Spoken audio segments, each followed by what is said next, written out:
Hey, what's going on YouTube? When considering optics for your rifle, I do think that Aimpoint and EOTech offer a level of performance that you can't really get with budget level optics. But when talking about Aimpoint and EOTech magnifiers, I don't think that the EOTech and Aimpoint main magnifiers are really $200 to $300 better than what you can get at the value-oriented tier. So I'm looking at two alternatives to Aimpoint and EOTech magnifiers. On the left, we have the Vortex offering, the VMX-3T, and on the right, we have the Burris AR Tripler. So let's take a look at the Vortex optic first. The Vortex magnifier mount bundle runs for about $190 on Amazon, $200 a little bit over on eBay, and the magnifier flips to the side. If you push down this button, then actively push it over. So it's not spring-loaded, it's not going to spring over immediately, and flipping it back, you have to push down and close it. The magnifier flipping to the left will obstruct your field of view if you're a right-handed shooter.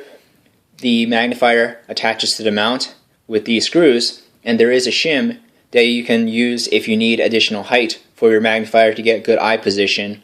You can reverse the direction of the mount, but you would need a lot more rail space, and you have to come from the front of the magnifier to flip it over to the side. I've tried it, it's really awkward.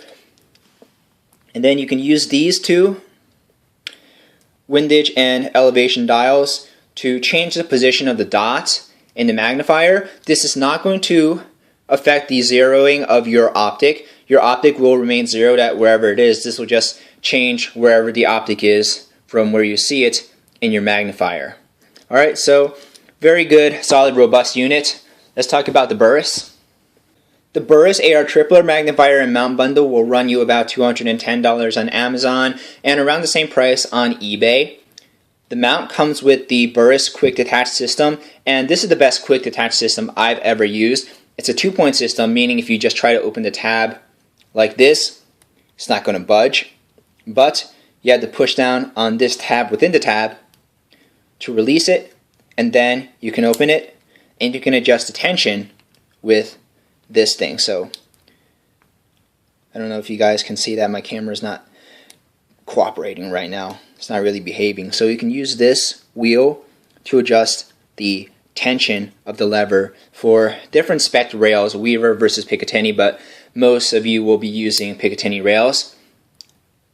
The magnifier flips over to the side, over to the right, so you will have it out of your field of view if you are a right-handed shooter. This magnifier already comes pre-attached to the mount, just like you would attach a normal scope.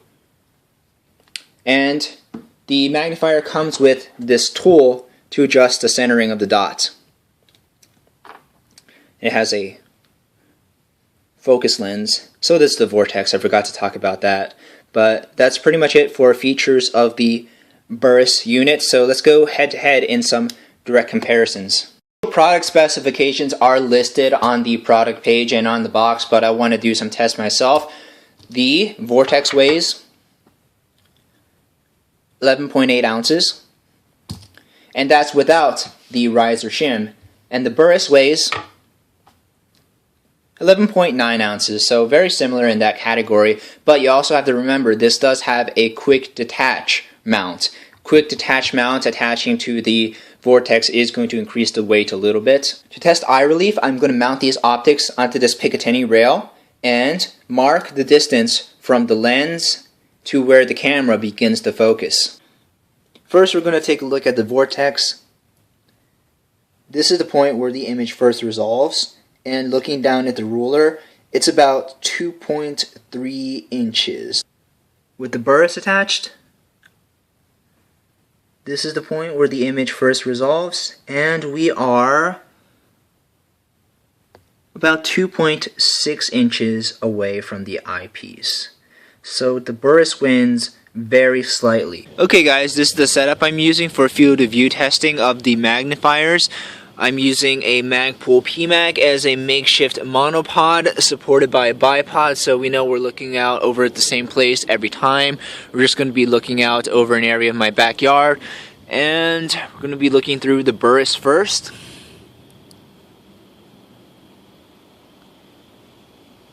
There we go. And I'm gonna see if we can get some still frames so we can see how many of the trees we can see. Alright. Next up is the Vortex mounted around the same place behind the EOTech. And there we go. There's what we can see using the Vortex. I'm sorry you can't see a little bit higher on the magnifier, but this is as best as I can get it and still get the eye relief that you need for the magnifier. So there we go. The next area of comparison I want to talk about with these two optics is glass clarity. There is a little bit of subjectivity with this category because everybody's eyes are different, but looking out at a 100-yard target on the 6-inch shoot and see circle, no matter how much I try to use the eyepiece to focus, I can't make out the green lines at 100 yards. But with the Burris, it was very easy for me to get it to focus to the point where I can see the green lines. I couldn't read the numbers individually, but I could at least very much see the circles. So again, take this with a grain of salt. I do think the Burris has clearer glass. The final area of comparison I want to talk about with these two optics is build quality. Now I should mention that both of these optics are made in China. So there's the Made in China sticker and the Made in China sticker.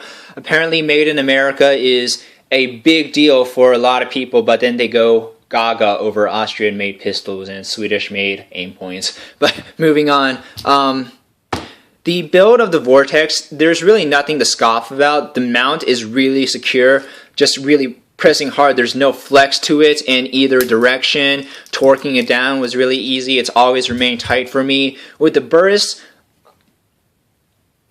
yeah, I mean, I'm trying to get it to wiggle. If you read some early reviews on Amazon, some people say that the early mounts made by Burris had a little bit of play, but from what I can see, there really isn't a whole lot. And again, you do have the best quick detach system that I've ever used. So in summary, I do think the Burris mount gives you a little bit better quality optic for your money. You do get more for what you pay. The mount flips to the right, and it's going to be out of your field of view if you're a right-handed shooter, as opposed to using the Vortex where it flips to the left. This is going to be in your field of view. Lefties might like the Vortex a little bit better. The glass, super clear, super sharp image at 100 yards.